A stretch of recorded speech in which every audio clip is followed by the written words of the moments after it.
Estamos chegando ao último encontro dessa temporada muito especial do Lições da Bíblia, na qual estudamos o livro do Êxodo e percebemos Deus conduzindo seu povo ao longo do deserto.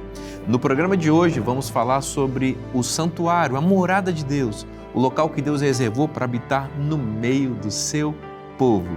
É sobre isso e muito mais o Lições da Bíblia que está começando agora.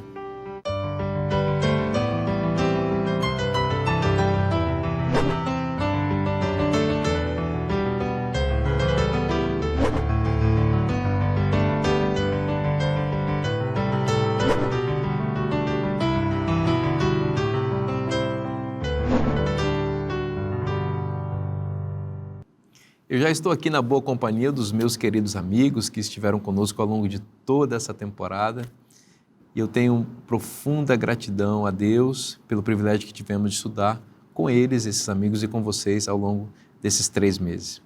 Você que acompanhou a gente também, especialmente, obrigado porque gosta da Palavra de Deus, compartilha esse conteúdo e eu oro para que você continue crescendo no conhecimento de Deus. Eu tenho uma gratidão especial aos amigos que estão conosco aqui.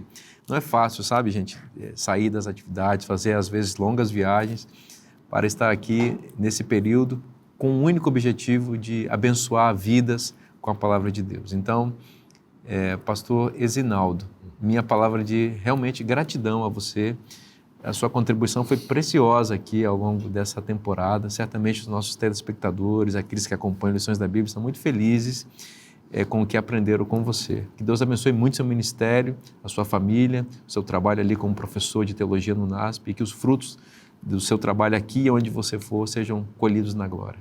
Obrigado, pastor Vinícius, pelo privilégio, pelo convite, pelo acolhimento aqui na Novo Tempo. Quero agradecer. Quero agradecer também a companhia dos 2 amigos aí, pastor Felipe, pastor Luciano. Foi muito bom ter passado aqui com vocês esse período. Muito obrigado. Pastor Luciano Borges, obrigado, amigo. Foi um grande privilégio compartilhar esses dias com você. Suas contribuições foram precisas, muito importantes, pastorais, chegaram ao nosso coração. E eu tenho certeza que há uma igreja, não é, do outro lado de lá da câmera, né? Abençoada, feliz e satisfeita, especialmente com aquilo que você contribuiu aqui em nosso programa, com sua contribuição preciosa. Pastor Vinícius, eu que agradeço aí a oportunidade. Foi realmente inesquecível aí essa participação nessa temporada. Agradecer também aos amigos, pastor Ezinaldo, pastor Felipe. Prazer em poder ter dividido esse período aqui com vocês e ter aprendido muito aqui com vocês, né? Foi uma bênção realmente. Muito obrigado, meu amigo. E pastor Felipe Mazzotti, muito bom receber você mais uma vez, né? A 2ª temporada que nós fazemos juntos aqui. É sempre uma alegria poder contar com a sua presença, com o seu conhecimento, com a sua amizade, com a sua humildade. De igual maneira, como disse aos 2 colegas, do outro lado, lá nas casas onde as pessoas estão assistindo, muita gente que cresceu, que se aprofundou na Bíblia, que deseja continuar conhecendo mais pela participação dos colegas, em especial da sua também. Muito obrigado, Felipe. Eu agradeço, pastor Vinícius, e a ambos os colegas também, pelo privilégio da gente estudar junto durante essas 13 semanas. É um longo tempo, né, que ficamos juntos, mas é um tempo com certeza bem gasto, né, diante de Deus, diante da palavra dele e também com o nosso povo, que eu sei que nos assiste, né, de longe.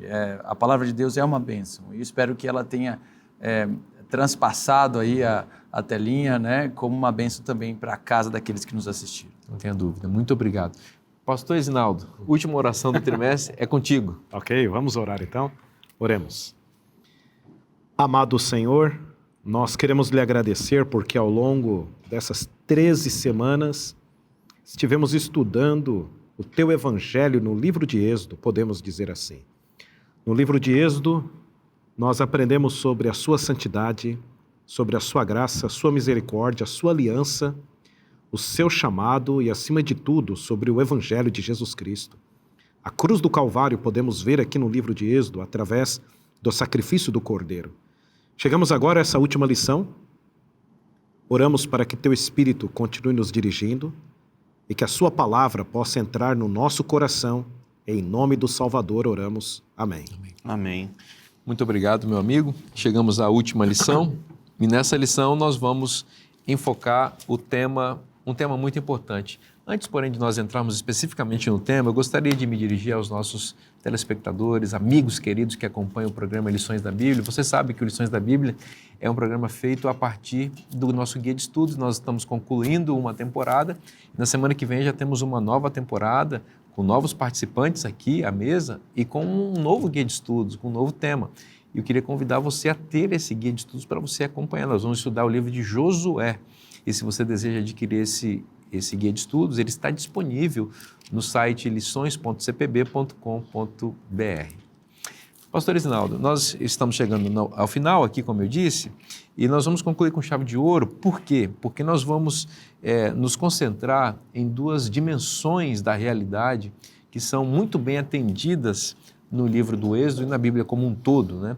Duas dimensões da realidade nas quais Deus se manifesta, se revela e deseja se encontrar conosco. Eu estou me referindo ao sábado, que é a dimensão do tempo, e ao tabernáculo, que é a dimensão espacial.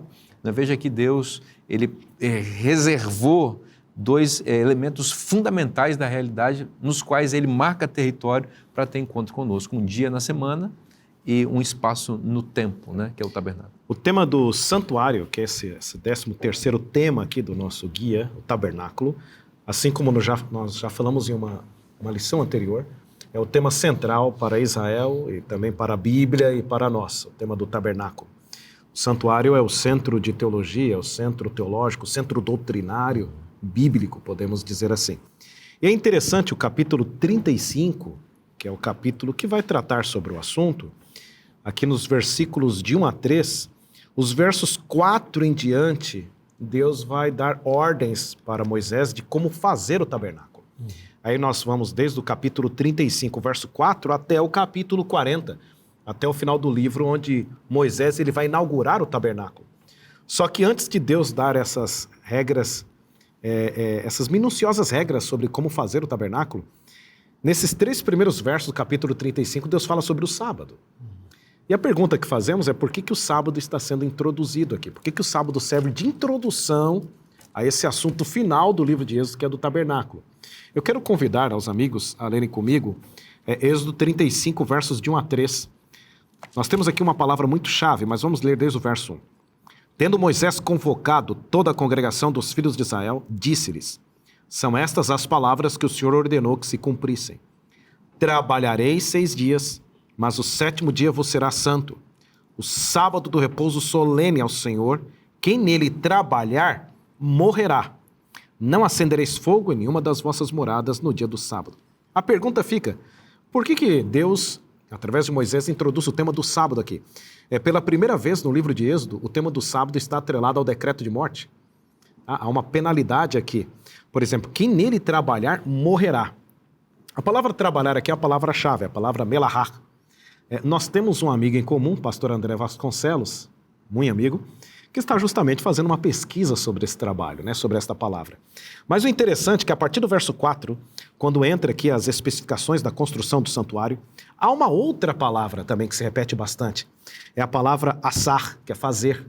Por exemplo, 36, versículo 2, bem no finalzinho assim. A todo homem cujo coração o impeliu a se chegar à obra para fazê-lo. Lá no verso 8. Assim todos os homens hábeis entre os que faziam e a obra fizeram.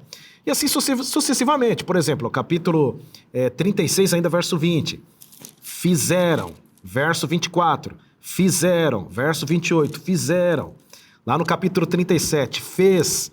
No capítulo 37, verso 4. Fez. 37, 6. Fez. Pastor Vinícius, até o capítulo 40, cerca de mais de 30 vezes, cerca de 40 vezes esse verbo, o assar, ele vai estar se repetindo, mostrando uma intensificação de trabalho em relação à construção do tabernáculo. Se nós olharmos esse texto e olharmos para essa introdução, o que Deus está falando? Tomem cuidado com a construção do tabernáculo para que vocês não sejam tentados a trabalharem na construção do tabernáculo mesmo no dia de sábado. Então quer dizer, mesmo que seja a construção do meu tabernáculo, mesmo que vocês estejam trabalhando com coisas sagradas, que é o levantamento do tabernáculo, o sábado é o dia de descanso. O sábado não é dia de trabalhar, ainda que seja um elemento religioso institucional como o tabernáculo. E o mais interessante, Aqui há a ameaça de morte. Se alguém trabalhar, ainda que seja para a construção do tabernáculo, tal pessoa vai morrer. Então, eu acredito que a lição ela é muito importante. Por exemplo, hoje nós temos que tomar os devidos cuidados, ainda que estejamos exercendo alguma atividade, mesmo que seja religiosa e que possa ser feita em outro dia da semana, a não ser no sábado, temos que tomar cuidado em relação quanto a isso também. Eu acho que eu nunca tinha pensado nisso aí que você acabou de falar, e pensando assim na nossa vida na igreja, né, no dia a dia, realmente a gente precisa considerar melhor o sábado. Porque eu vejo que às vezes algumas pessoas pensam assim, bom, como o sábado é o dia que eu vou dedicar às coisas da igreja, então às vezes durante a semana ele se ocupa só realmente com os afazeres, né, dele e tudo, e descarrega tudo no sábado. E às vezes o sábado se torna um dia pesado. Exato. Mesmo com as atividades religiosas. E às vezes, em vez de ser aquele dia de descanso, né, por exemplo, algumas pessoas, né, meio que admitem assim, né, que o período da pandemia, em parte, foi uma bênção o sábado, né, por poder ter um pouco mais de tranquilidade no sábado.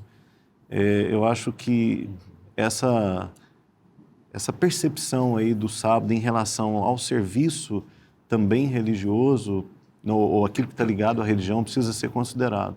Agora, o relacionamento do sábado nessa linha que os pastores estão conversando com o santuário aqui é interessante, porque a gente viu algumas conversas atrás, né, algumas lições atrás, que aquele bloco inicial, né, da aliança pré-bezerro de ouro, onde o sábado aparece também atrelado ao santuário ali, naquele bloco o sábado apareceu ao fim do bloco. Então a gente viu todas as especificações sobre o santuário, em número de 7, ou seja, assim diz o Senhor, ou disse o Senhor mais a Moisés, e por fim, então, nós vimos ali o sábado aparecendo, ou seja, os dias da criação e o 7º dia, então, pontuando claramente que o santuário seria uma nova criação de Deus entre o povo para que a presença dele ali fosse. É importante também a gente rememorar que na nossa última lição a gente viu que o Moisés teve aquela crise com Deus, né? Se Deus ia ou não no meio deles, e Deus eventualmente respondeu dizendo, não, sim, eu vou com vocês, podem construir o santuário. É interessante que ao começar a última sessão, que agora vai falar da construção de fato do santuário, essa sessão comece da mesma maneira que terminou a última, né? Ou seja, é como se o sábado fosse retomado aqui como um indício, como um sinal, como lá na primeira vez que apareceu, como um sinal de que Deus de fato estava novamente fazendo aliança com eles. Um outro ponto é que esse corte, né, das informações sobre o sábado com o bezerro de ouro no meio mostra também o hiato do pecado, né, introduzido ali dentro da história de Israel e que, portanto, fazia agora com que eles não conseguissem, ou que eles tivessem que rememorar aí as ideias do sábado. Agora, em termos teológicos, da primeira vez o sábado funcionou para lembrar da criação, né? Funcionou para adverti-los ou demonstrar para eles que algo bom, muito bom, usando as palavras da criação, estava para ser feito no meio deles. Agora, o começo, né, ao colocá-lo no começo, como o pastor Ezinaldo muito bem menciona, parece que ele está advertindo eles de outra coisa, né? Ele está dizendo, olha, agora existe uma história que antes não tinha, e a história é de rebelião. E dentro de documentos do Antigo Oriente Médio, dentre os quais a Bíblia Hebraica está inserida, era comum que quando houvesse a quebra da aliança ou algum tipo de brecha na aliança, a história fosse contada de maneira diferente. Então, introduzir o sábado ao começo aqui não é mais só uma memória da criação para eles. Agora é um aviso para eles. Veja, vocês vão mexer com as coisas sagradas. Cuidado. Mantenham-se separados e purificados. Vocês vão mexer com as coisas de Deus. Lembrem-se de obedecer a Deus, então. Sigam as instruções. Exatamente. Então, assim, vocês não fizeram isso quando estava lá no alto do monte e então construíram o bezerro dourado. Então, esse aviso, ele é muito importante. Eu acho que de forma gráfica, pegando as palavras aqui do pastor Felipe, como é que nós podemos montar aqui? Então, nós temos, assim, instrução sobre o santuário, lá na primeira menção, e sábado. Uhum. E aí, infelizmente, temos o hiato lá do bezerro de ouro, que parece que desce. Uhum. Esse ato do bezerro de ouro desce, e aqui o relacionamento. A aliança quase se quebra, e aí Moisés intercede. E aí Deus, ele renova a aliança, aí vem sábado e santuário. Exatamente. Então nós temos essa estrutura como se fosse quiástica, né? Como se fosse levando para um centro, e justamente a relação entre sábado e santuário. As duas instituições nas quais Deus marcou um encontro com a humanidade. É muito bom lembrar que o sábado, ele é um ponto de identificação eterno entre Deus e o seu povo. O profeta Ezequiel deixa muito claro isso, é um sinal entre mim e vós para que sabais que eu sou o Senhor que vos santifica. E o santuário também exerce isso, só que o santuário, especialmente o terrestre, ele teve momentos de não existência, como hoje aqui na Terra. Sim. Não é? Então, houve um período que não havia um tabernáculo, ele foi construído, depois houve um período que um templo foi construído e houve um período que o templo foi destruído e o povo foi levado cativo para a Babilônia. Então Deus marcou, na realidade, como eu disse, duas estacas para que ele pudesse encontrar com o seu povo. Uma que estava sujeita às circunstâncias, que é o santuário, não é o santuário terrestre, e outra que nada poderia tirar, que era o sábado. Enquanto o povo foi para a Babilônia cativo, o sábado estava lá. Está entrelaçado ao templo. Exatamente. Né? Eles poderiam se encontrar com Deus nesse templo, no tempo, como diz o rabino Abraham Heschel. Não é que o sábado é um templo no tempo. Por quê? Porque Deus se encontra conosco ali e isso não passa. Né? Esse ponto é interessante, especificamente em relação ao santuário, porque quando a gente vai para o Gênesis, e a nossa lição também trabalhou essa noção de Gênesis aqui sendo rememorada no sábado em relação ao santuário, a gente percebe que de tudo aquilo que Deus fez na criação, a única coisa que de fato poderia ser imitada ou pelo menos performada pelo ser humano era o descanso sabático. Né? Obviamente Deus fala para multiplicar e isso é uma extensão da obra criadora dele, não há dúvida, mas aquilo que Deus faz e exatamente pode ser repetido pelo ser humano na criação, exatamente como foi, é apenas o descanso sabático. Então, o sábado no templo, ele é como se fosse um território sagrado que você adentra semanalmente, queira você ou não. Então, não é de se admirar que esse território preceda as estipulações ou as ações de construção do santuário. Sim. É como se Deus estivesse preambulando a construção do santuário com a possibilidade de adentrarmos ao território do sagrado. Então, o sábado é quando a gente adentra o espaço de Deus para viver com Ele e comungar com Ele. Felipe, no final da semana da criação aparece o sábado. No final da sessão da construção do santuário aparece o sábado, como você explicou muito bem. E é muito significativo que o sábado, portanto, nesse momento aí, após os 6 dias de criação e os 6 elementos de construção do tabernáculo, funcione como uma memória daquilo que foi feito a cada dia ou em cada sessão. É para você lembrar do que Deus fez e que Deus é o Criador. Agora, o sábado, no início de um processo que vai se criar, que é aqui em Êxodo 35, parece que é o sábado como um elemento de planejamento para o que vai vir. Isso talvez nos faz pensar, e sem forçar o texto, que antes de criar o mundo, Deus estava num sábado planejando aquilo que Ele ia fazer dia a dia, né? Porque o tempo, Deus é o Criador do tempo e Deus está no tempo desde que existe tempo e o tempo é eterno juntamente com Ele, né? Então Deus estava num sábado planejando o que vai fazer e quando chegou o primeiro sábado da criação desse mundo, Ele nos convida a olhar para trás e ver aquilo que Ele fez, né? Nós vamos fazer um breve intervalo, não sai daí, o programa Lições da Bíblia volta já já.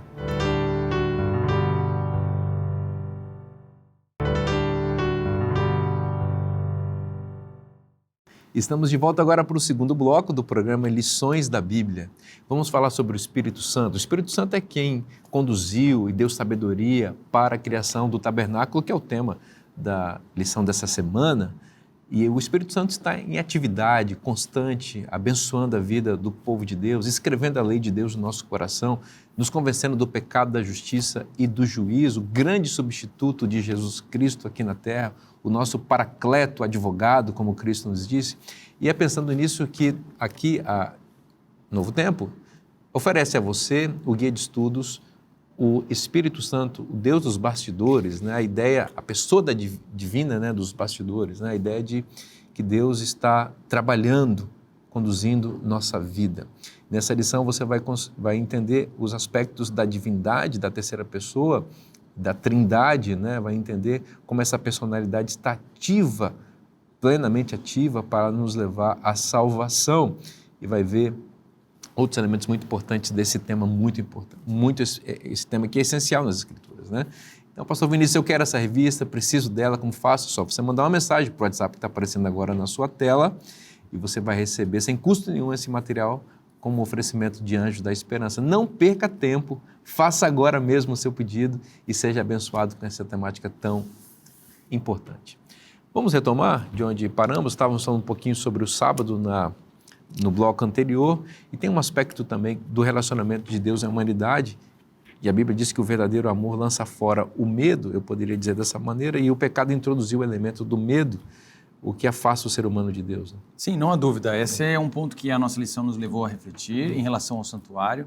E a gente até conversava uma lição atrás sobre essa ideia do santuário sendo o local onde Deus se revela, não se esconde, né? Então ele não está escondido dentro do lugar santíssimo, na verdade ele está querendo maximizar a sua presença entre o povo. A gente viu também que o santuário tem duas funções, uma é perpetuar a experiência do Sinai e a outra é funcionar como um elemento normalizador da aliança, o que significa que a aliança era possível por causa do Sinai. Né? Moisés precisa fazer aquela intercessão forte porque não tinha o santuário para que eles resolvessem de maneira ritual isso. Né? Então, o texto claramente está mostrando para nós que o santuário tem... Ele é o processo de autorrevelação divina, está vinculado com o santuário. E isso significa que Deus está tentando lançar fora o medo do seu povo de estar na presença dele. Você percebe que essa é uma das primeiras reações que o povo teve quando Deus aparece no monte. Olha, estamos com medo dele, Senhor. Fale o Moisés aqui por ele, porque a gente não quer falar diretamente com Deus e nem ouvir diretamente o que Deus diz. Então, esse medo que o povo tem, ele é tratado por Deus de maneira muito cuidadosa para que eles vagarosamente se acheguem a Deus e possam, de fato, conhecê-lo intimamente. O medo, e aí que está um ponto muito interessante, eu acho que de aplicação para nós, geralmente a agressividade tem sua base no medo, né? Se alguém for te empurrar de uma ponte, você com certeza sentirá medo e ficará agressivo para preservar a sua vida, né? E de maneira geral, na nossa vida, o medo é um sentimento, eu creio, colocado por Deus em nós para que a gente se autoproteja, né? Só que o ponto de Deus aqui, e a gente viu naqueles eventos antes de chegar no Sinai, foi mostrar para o povo que com ele eles não precisavam ter medo, que com ele eles podiam ser vulneráveis de novo e que é somente nessa vulnerabilidade que eles poderiam ser íntegros e andar com integridade diante de Deus. É interessante que o autor mencionou lá no início da lição dessa semana que o medo distorce a nossa percepção do caráter de Deus, de quem Deus é. E eu me lembro de um livro do pastor Dwight Nelson, né, Graça Ilimitada, onde ele aborda essa questão. E ele menciona, né, que a primeira vez que aparece medo na Bíblia é lá em Adão, né? Tive medo, né? Ouvi a tua voz, né? Lá no Sinai eles ouviram a voz e tiveram medo. Adão ouviu a voz e teve medo e se escondeu. Então ele diz o seguinte, que ali, Dwight Nelson falando que ali Satanás plantou uma mentira no coração da humanidade, de que Deus é alguém de quem a gente deve ter medo. E aí depois ele demonstra que quando Jesus vem para desfazer as obras do diabo, Jesus ele vem para nos mostrar que Deus é alguém de quem nós devemos ser amigos. Né? Então isso é muito forte para a nossa relação hoje com Deus. Embora o nosso pecado nos separe de Deus e nos faça ter medo de Deus, na realidade Jesus ele vem como aquele que diz, filho, não é para ter medo, porque eu vim para salvar você e vou te reconduzir. E a gente vê Deus trabalhando esse propósito ali via o tabernáculo também com o povo. É interessante que justamente após Deus aparentemente tentar mostrar isso para o povo, no capítulo 35 a gente tem o sábado, né? E a partir do verso 4, 35 e depois do 36, 1 a 7, nós temos convites. Então, Deus quer tanto que o povo não tenha medo dele, e especificamente depois que ele se mostrou de maneira tão poderosa e em juízo através de Moisés, o povo teve que beber água com ouro moído, né? Então foi um juízo pesado sobre eles. E Moisés, após a sua intercessão, então Deus aceita o povo, que agora Deus precisa novamente, né, se mostrar como um Deus acessível para eles, e ele o faz através de um convite. A gente lê então lá no verso 4 do capítulo 35, onde ele diz, Moisés disse a toda a congregação dos filhos de Israel, esta é a palavra que o Senhor ordenou, dizendo, separem do que vocês têm uma oferta ao Senhor. cada um de coração disposto, voluntariamente, trará por oferta ao Senhor ouro, prata, bronze, pano azul, púrpura, carmesim, linho fino, pelos de cabra, e ele vai falando várias coisas. Ou seja, é interessante que a oferta para a construção do santuário comece com um convite de Deus por ações voluntárias do povo. O povo não era forçado a dar o ouro, não era forçado a dar a prata. Isso aqui não é a instituição do dízimo, não é a instituição da oferta. Sim. Esse aqui que é voluntário, né? É um convite de Deus. Então é como para se Deus, a construção, né? A construção. Deus trouxe. Tá bom, vocês querem minha presença? Então eu convido a vocês a me construir uma tenda. Quero fazer um paralelo aqui com o capítulo 32, com a construção do bezerro de ouro, né? Porque aqui foi pedido que as argolas de ouro das orelhas das mulheres, dos filhos, das filhas fossem trazidas. Já foi colocado em programas anteriores, muito bem colocado, que esses elementos eles eram relacionados ao paganismo e à idolatria. E o povo, ou parte do povo, estava carregando esses ornamentos, né? O que de alguma maneira ligava o coração deles ao Egito e à adoração. Isso foi usado para o bezerro de ouro. Aqui, por outro lado, no capítulo 35, nós encontramos um convite à doação de coisas preciosas também. Também, o ouro também está presente aqui, mas agora sem associação com o paganismo. Certamente aqui, do despojo que veio da terra do Egito. Aqueles recursos que Deus colocou no coração dos egípcios para que fossem dados aos filhos de Israel com o propósito de adoração. E olha não só, há menção às argolas. Não há menção a argolas aqui. É interessante. Elas já foram usadas no bezerro. Então, não é quer dizer que elas não estivessem, talvez, porque agora, mas a menção é a menção ao material delas. Sim. Não ao fato de que elas deveriam ser exclusivamente utilizadas para adoração. Não, é uma doação. Porque a argola ali certamente era uma identificação de como os adoradores, especialmente as mulheres, se dirigiam diante das divindades egípcias. Então, Deus não está querendo argola. A argola é do Deus egípcio. Isso não interessa. Deus quer o ouro, o material, que é uma coisa que vai ser usada para a glória dele. Tem duas coisas que eu destacaria aqui. Primeiro, o pastor Felipe já mencionou bem ali no texto, né? Com voluntário, com coração disposto. O autor enfatiza bem aqui, com alegria, né? Ou seja, a gente deve doar com alegria. Agora eu vou doar com alegria o quê? Davi, quando ele foi construir, ele diz, de tuas mãos recebemos, de tua mão tu damos, né? Há uma lição bem no passado, aí eu falei um pouquinho sobre essa questão do feito e do fazer. Deus não te pede para fazer uma coisa se Ele não fez primeiro na sua vida. Quem proveu o recurso para o povo aqui? Foi Deus. Né? Durante na saída do Egito ali, Deus falou, olha, peçam aos egípcios e eles vão doar. Então, o que eles estão doando aqui é daquilo que Deus havia provido para eles. Né? E eles deveriam fazer isso com alegria. Então, hoje nós precisamos ter essa consciência. O que temos, de uma certa forma, veio das mãos de Deus. Quem nos dá a inteligência, quem nos dá a saúde, quem nos dá a sabedoria para adquirir riqueza, vem do Senhor. Eu não devo me esquecer disso. E quando eu dou, né, ao Senhor, eu devo fazê-lo com alegria, porque, na verdade, eu estou devolvendo a Ele daquilo que Ele já me proveu. Exatamente. Eu acho que esse sentimento, nós começamos o bloco falando de sentimentos aqui, medo, e agora o pastor Luciano falando sobre alegria. O sentimento da alegria nos faz lembrar um dos gomos do fruto do Espírito, né? Que é a alegria.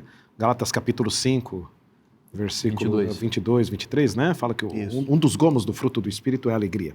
E a gente percebe a presença do Espírito Santo, como você mesmo comentou no início do bloco, a presença do Espírito Santo na construção do santuário. E de que maneira eu gostaria de destacar isso aqui? Seria na lição de segunda-feira. O Espírito Santo atuando de duas maneiras aqui. Primeiro, tocando no coração das pessoas, para que as pessoas pudessem se doar voluntariamente com alegria, isso é uma obra naturalmente do Espírito Santo, e capacitando, como você mesmo falou em blocos anteriores, capacitando as pessoas para trabalharem no santuário. Tá? E é interessante isso aqui, a relação do Espírito Santo com o santuário terrestre. Por quê? Se a gente fizer um estudo sobre o santuário ao longo da Bíblia e do plano da redenção, há 4 tipos de santuário.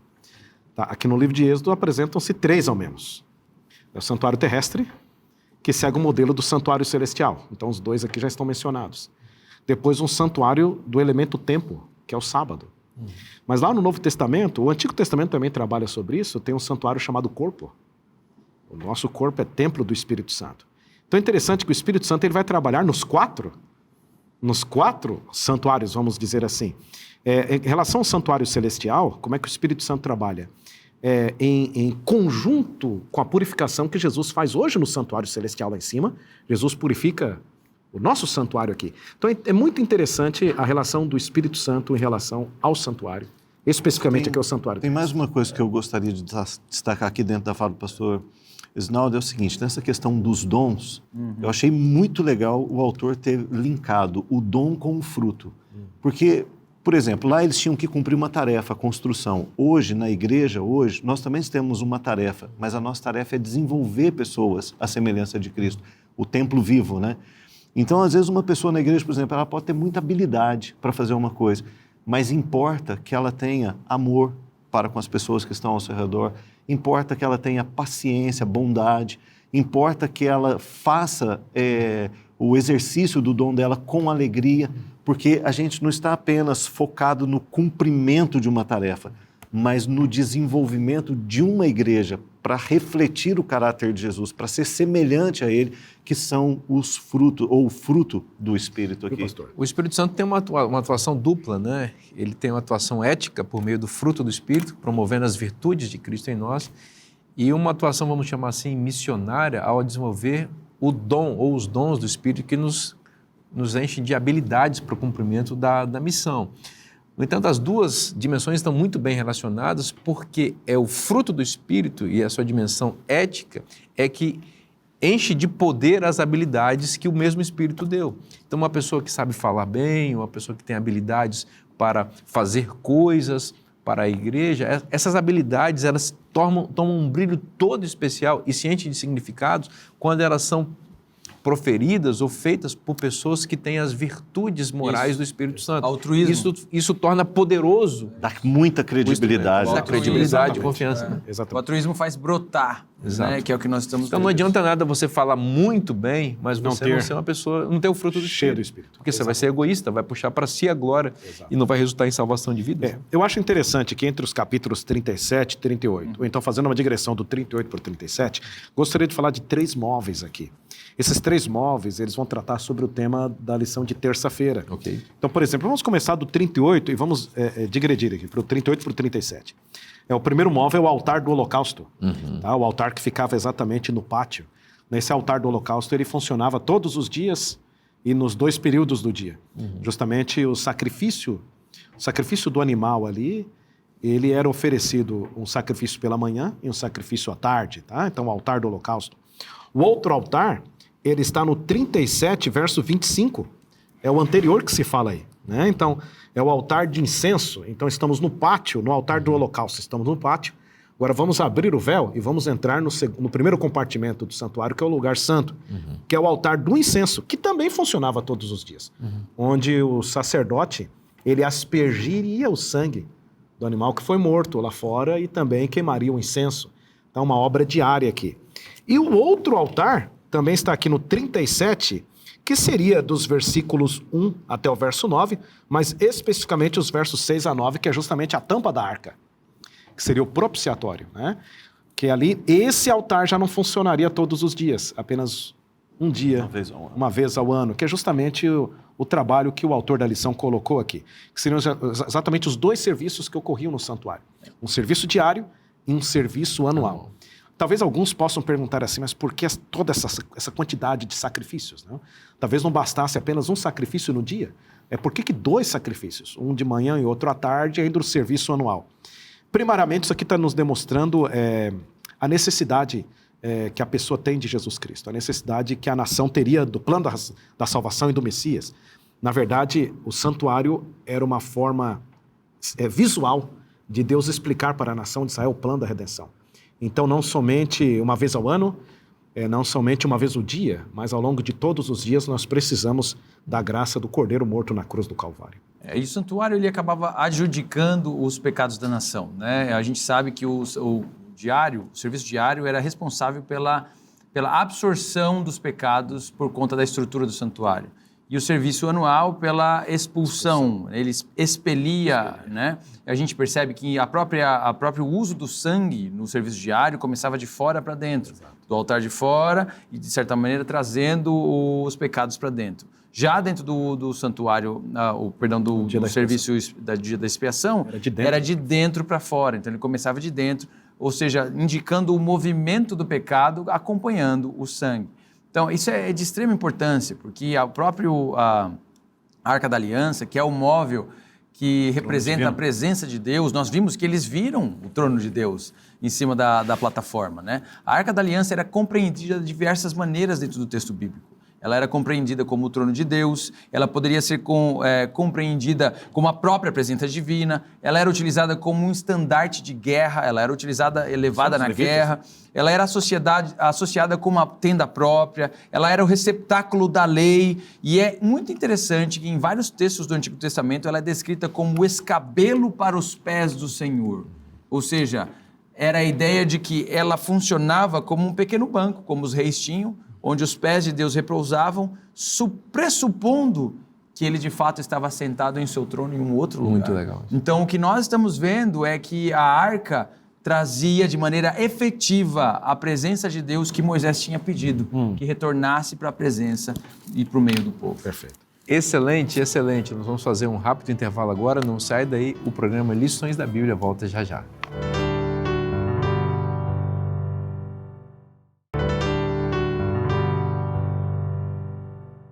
Você sabe o que é o projeto Anjos da Esperança? Esse é um projeto essencial para que a Novo Tempo continue transformando vidas através da mensagem de Cristo. São doadores de todo o Brasil que nos permitem ter os recursos financeiros necessários para cuidar de cada detalhe das nossas produções. Sou Anjo, sou Novo Tempo. Já estamos agora no último bloco deste programa e desta temporada, né? Vai dando até um pouco de saudade dos amigos aqui desse tema tão especial, mas na semana que vem nós temos um novo tema, vamos tratar sobre o livro de Josué e vai ser certamente uma grande bênção, nós podemos nos aprofundar ainda, agora com o povo de Israel já na terra prometida e avançando para dentro dela, né? Bom, nós agradecemos a você que é Anjo da Esperança, muito obrigado pelo seu carinho, né, pelo seu compromisso com a missão e enviar recursos aqui para Novo Tempo para abençoar muitas pessoas, porque a programação do Novo Tempo não sai do ar, para que mais gente conheça a Jesus. Se você deseja ser um Anjo da Esperança, é muito fácil, você entra em contato com esse WhatsApp que está aparecendo na sua tela e a nossa equipe vai entrar em contato com você ao longo dessa semana, tá bom? Obrigado pelo carinho. Meus amigos, vamos continuar conversando aqui, porque nós estamos chegando ao capítulo 40 de Êxodo, não é isso, pastor Esinaldo? Correto. E vamos falar sobre a presença de Deus. Aqui nós encontramos o momento em que o tabernáculo é concluído e o capítulo 40 é exatamente o último capítulo do livro do Êxodo, né? E é um momento de glória e de manifestação da presença divina. É interessante essa última frase que você usou, o momento de glória e de manifestação. Assim como uma peça musical, isso me faz lembrar, por exemplo, o maestro, quando ele começa a reger uma orquestra, você percebe que o maestro ele vai bem devagarzinho, depois ele vai chegar a um clímax. Me parece que o desenho, o desenho da leitura é esse aqui. Você vai começando lendo. O capítulo 40 é como se fosse o clímax, a inauguração do tabernáculo.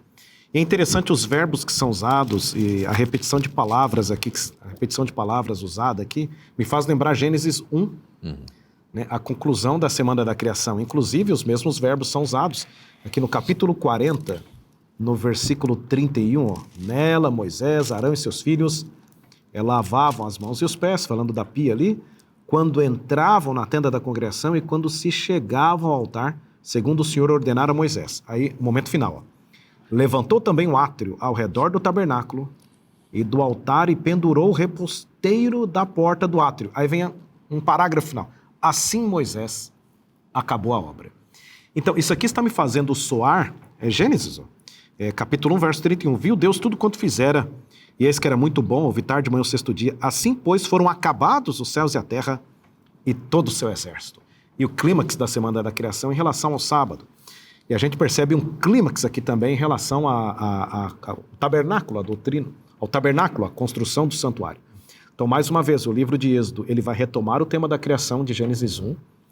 É interessante que é dessa maneira que também termina o livro de Ezequiel. O livro de Ezequiel altamente aqui se correspondendo, conectado com o livro de Êxodo. O livro de Ezequiel também termina com o templo sendo restaurado.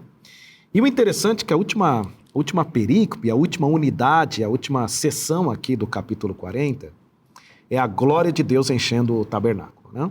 Eu quero ler aqui, ó, o verso 34. Então a nuvem cobriu a tenda da congregação e a glória do Senhor encheu o tabernáculo. Moisés não podia entrar na tenda da congregação porque a nuvem permanecia sobre ela e a glória do Senhor enchia o tabernáculo. Então assim, é interessante essa frase, e não podia entrar porque a glória encheu o tabernáculo. Esse conjunto de frases só ocorre 4 vezes ao longo da Bíblia. Aqui é a primeira vez. A segunda vez vai ser quando Salomão, ele também inaugura o templo. Quando Salomão inaugura o templo, a glória do Senhor enche o templo e os sacerdotes não podem entrar no templo. Depois lá em Isaías capítulo 6, quando ele tem a visão do Senhor no templo, interessante que Isaías é transportado para dentro do templo. E quando os serafins estão cantando, a glória do Senhor enche o templo. E Isaías, como ele era entendido da Torá, do texto bíblico, ele sabia que ele não podia estar ali. É por isso que ele teve aquela sensação de morte, vou morrer. E a quarta e última vez é lá no livro do Apocalipse. É certo que a gente não vai entrar muito em detalhe aqui, mas lá em Apocalipse capítulo 15, capítulo 16, quando os anjos que vão derramar as 7 pragas, antes de derramar as 7 pragas, diz assim que o tabernáculo do céu se encheu de fumaça e ninguém podia penetrar no tabernáculo. Então parece um impedimento de acesso ao serviço que é realizado no santuário, no livro do Apocalipse, nesse caso no santuário celestial.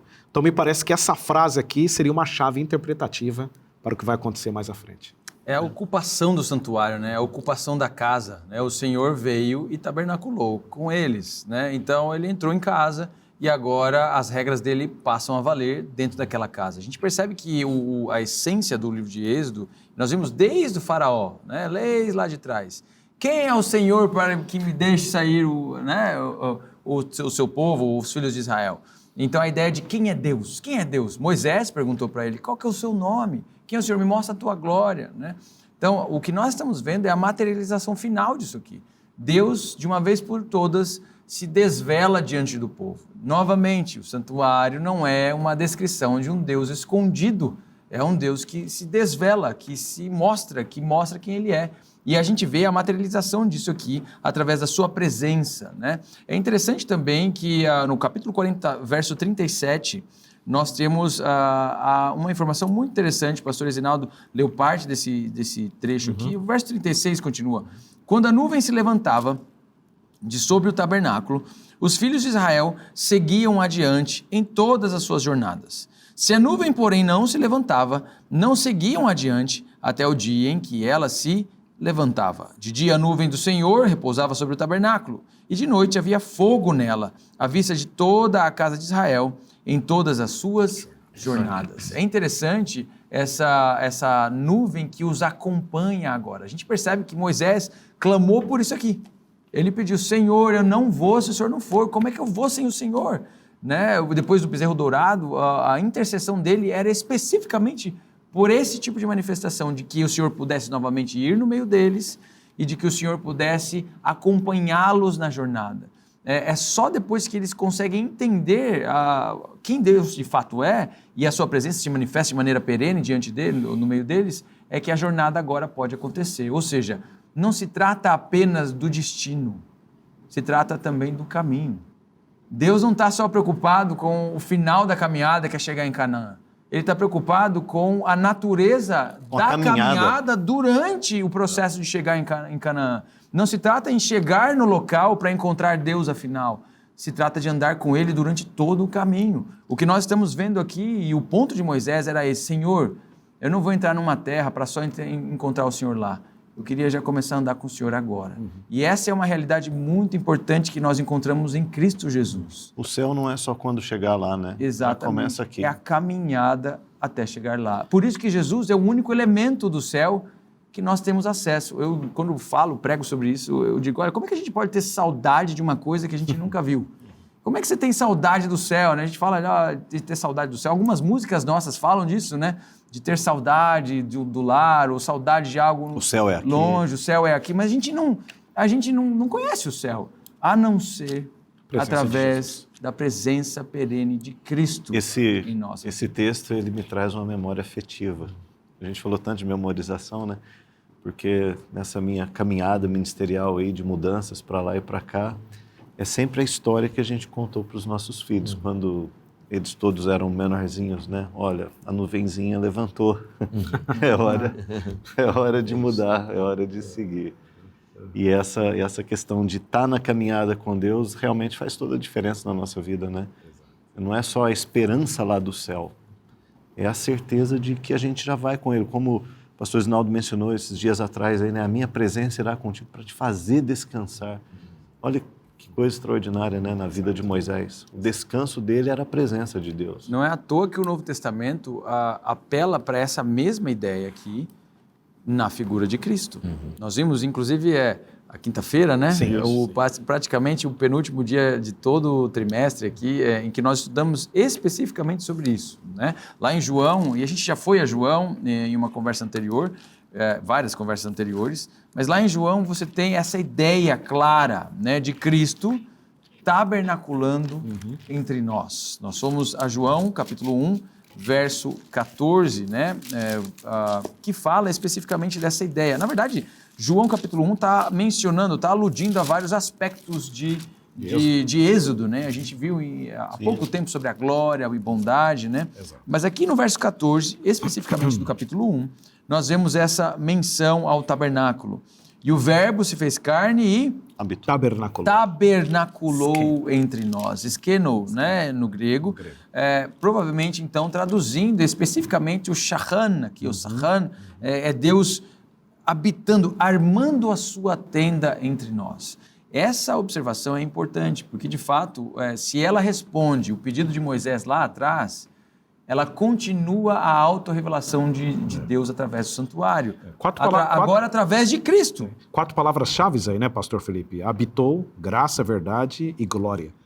4 palavras que nos remetem ao cenário lá do Êxodo. E se tem essa relação aqui, né, como tem com o tabernáculo, que lá era a presença de Deus com o povo, a quem o povo não devia temer, ainda num dos blocos anteriores, mencionei a questão de lá em Adão, o pecado, distorcendo a imagem de quem é Deus, trouxe para a humanidade o quê? O medo de Deus.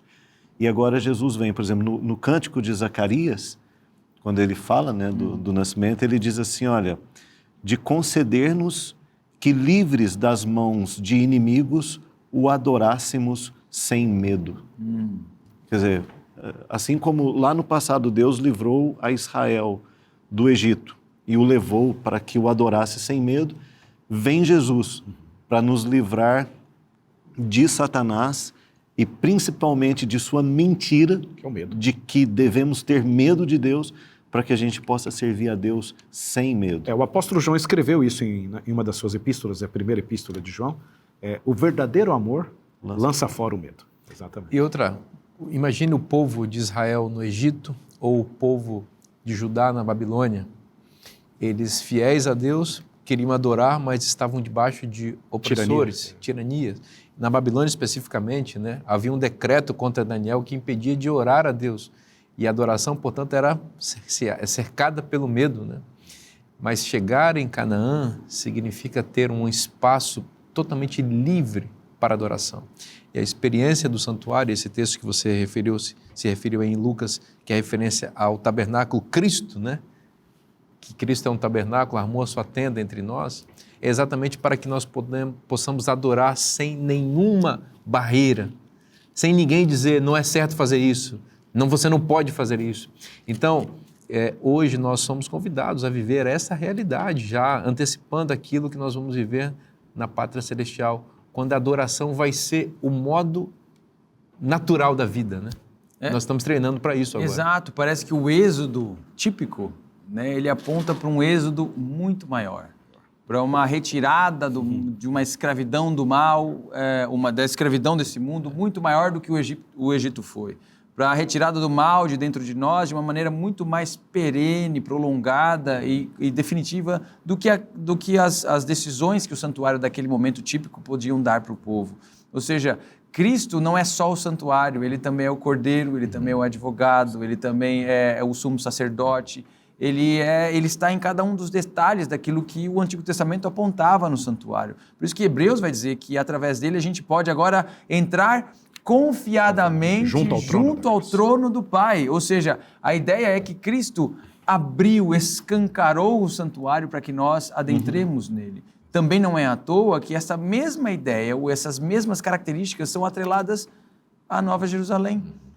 O nosso guia nos levou a ler ali Apocalipse, capítulo 21, e talvez seja interessante a gente ler esses versos, né, nesses momentos finais aqui da nossa lição, porque esses versos trabalham especificamente essa esperança de maneira viva do êxodo final, do êxodo último de entrar na presença de Deus. Bem resumidamente, pastor. E vi o novo céu e nova terra, pois o primeiro céu e a primeira terra passaram e o mar já não existe. Vi também a cidade santa, a Nova Jerusalém, que descia do céu, da parte de Deus, preparada como uma noiva, enfeitada para o seu noivo. Então ouvi uma voz forte que vinha do trono e dizia: Eis o tabernáculo de Deus com os seres humanos. Deus habitará com eles. Eles serão povos de Deus, e Deus mesmo estará com eles e será o seu Deus. Amém. Louvado seja o nome de Deus por essa maravilhosa promessa que nós temos de um dia viver para sempre com Ele nesse lugar maravilhoso em que nós moraremos e adoraremos para sempre. Essa oferta maravilhosa está na Bíblia e se está na Bíblia é bom para você. Eu te espero na próxima semana. Que Deus te abençoe muito. Um forte abraço e até semana que vem.